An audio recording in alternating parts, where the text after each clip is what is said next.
خب امروز اومدیم با تعمیر روغن ریزی شیلنگ لو پرشر مدار هیدرولیک 206. یه ظرف روغن برمی‌داریم میذاریم جایی که نپاشه رو سرسیلن، اما میپاشه رو سرسیلن. سرسیلن رو یه خورده تمیزکاری میکنیم با یه سرنگ گاوی. کل روغنی که میتونیم رو از مدار تخلیه میکنیم که هم کثیف کاری کمتر شه، هم روغن کمتری مصرف شه. یه دونه بس داریم این بالا واسه جفت شیلنگا، یه پک بس کوچیکم روی مخزن پمپ داریم، بازشون میکنیم، شیلنگو میکشیم بالا.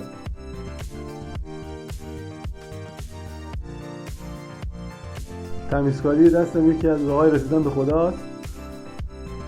با سنگ مینی میافتیم به جودش، جوری برش میدیم که به شیلنگ اصلی آسیبی نزنیم. 3-4 تا جا برش ارضی کج میزنیم، با یه پیشپوشتی تیکه ها رو جدا میکنیم که بتونیم راحت شیلنگو در بیاریم.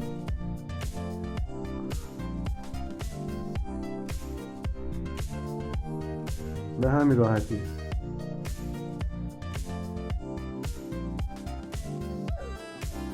شیلنگ نو رو جاسازی میکنیم، دوباره میبندیم بستا رو، باد میگیریم، روغن رو به مخزن اضافه میکنیم. واسه گیج زدن سطح روغن هم روی در مخزن یه علامت H و C داره که مخفف هات و کلده. روغن رو از همین طریق ماکسیموم میکنیم و خداحافظ.